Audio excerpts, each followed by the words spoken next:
Serikali ya Mapinduzi ya Zanzibar imesema kodi imekuwa chanzo kikuu cha mapato ya serikali ambayo imeleta mabadiliko ya ujenzi wa miundombinu ya barabara, utoaji wa huduma za afya, elimu na usalama kwa wananchi.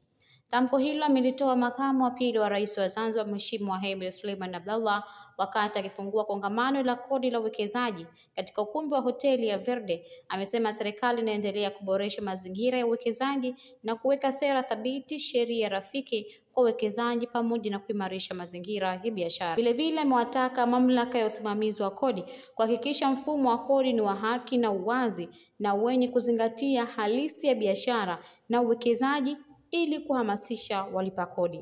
Kongamano letu la leo lina lengo la kuchochea mabadiliko ya kiuchumi ndani ya nchi yetu, ambayo masuala ya kikodi yamekuwa ni sehemu muhimu ya mabadiliko hayo.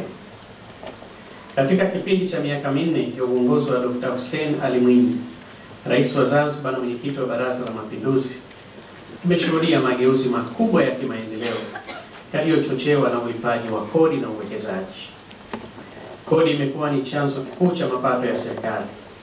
Kupitia mapato hayo, serikali inaendelea kutekeleza majukumu yake ya msingi, ikiwemo ujenzi wa miundombinu ya barabara, utoaji wa huduma za afya, elimu na kuhakikisha amani na usalama kwa wananchi wake.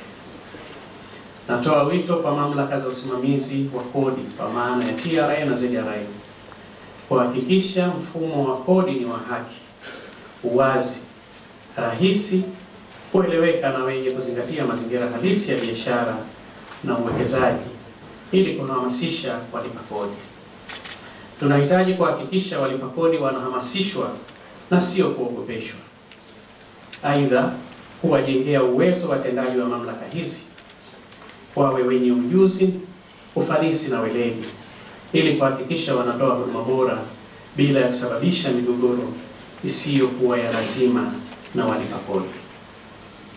Vile vile, kwa upande wa wafanyabiashara na wawekezaji, na wasihi kuendeleza kutii na kutekeleza sera na sheria za kodi ili kuepusha usumbufu unaoweza kujitokeza wakati wa ufuatiliaji wa malipo ya kodi stahiki inayopaswa kulipwa.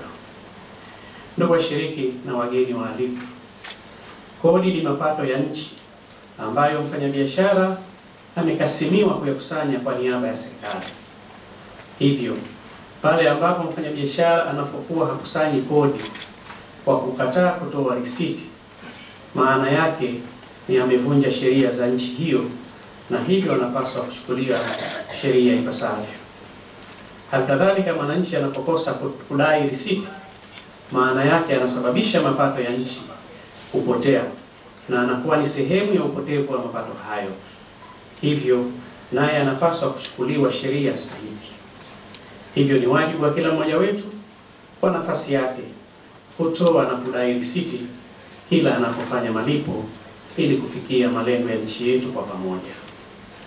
Ndugu washiriki na wageni waalikwa, kwa upande mwingine, serikali imeendelea kuboresha mazingira ya uwekezaji kwa kuweka sera thabiti, sheria rafiki kwa wawekezaji pamoja na kuimarisha mazingira ya biashara. Nitumie fursa hii kuwahakikishia wawekezaji na wafanyabiashara wote wa ndani na nje ya nchi kwamba serikali itaendelea kuimarisha mfumo wa kodi usiokuwa na changamoto, bali unaowasaidia kukua na kuchangia ipasavyo maendeleo ya nchi yetu. Aidha, serikali itaendelea kuweka mazingira wezeshi ya miundombinu, sera, sheria na huduma stahiki ili kuhamasisha uwekezaji huo. Naye mkurugenzi mtendaji mamlaka ya uwekezaji ZIPA, Saleh Saadi Mohamed, amesema kongamano hilo litasaidia kuhamasisha namna bora ya wafanyabiashara katika kulipa kodi katika kukuza uchumi wa Zanzibar. Kitu muhimu ambacho serikali wanakwenda kukifanya au wanaendelea kukifanya ni kuendelea kutoa elimu juu ya masuala mazima ya kodi, lakini kushajihisha namna bora ya kulipa kodi. Namna bora ya kulipa kodi inapatikana kupitia majadiliano, na ndio maana kuna uwepo wa kongamano hili linakwenda kusaidia njia bora, njia mbadala namna bora ya kuhakikisha kwamba wafanya biashara, wawekezaji wote wanalipa kodi. Uchumi wetu unategemea kodi ambazo zinalipwa na wafanya biashara, kodi ambazo zinalipwa na wawekezaji kuendelea kujenga nchi yetu. Kwa upande wake, mkurugenzi mtendaji Jumuiya ya Wafanyabiashara Zanzibar, Najma Hussein Abdallah, amesema hiyo ni fursa kwa wafanyabiashara wa kutoa changamoto zao na mawazo ambayo itasaidia serikali kutatua changamoto hizo. Makongamano haya yanatoa fursa ya kuweza kuwapa wafanyabiashara nafasi ya kujieleza na kutoa changamoto zao na kutoa mawazo yao, ili sasa basi serikali iweze kuyachukua na kuyafanyia kazi, kuweza kututengenezea mazingira mazuri ya kufanya biashara, ambalo ni swala muhimu, kwani kwenye biashara kunahitaji mazingira mazuri. Kwa hiyo ili yaweze kutengenezwa, basi ni muhimu kwa makundi haya mawili, kwa maana ya upande wa taasisi ambazo si za kiserikali na serikali, kuweza kukutana na kuweza kuzitengeneza fursa hizi. Kwa hiyo mimi nishukuru serikali kwa kuweka. Tembelea YouTube channel yetu VOP Online TV kwa habari moto, subscribe kisha bonyeza alama ya kengele ili kuwa wa kwanza kupata taarifa zetu. Usisahau kulike, kucomment na kushare. VOP Online TV.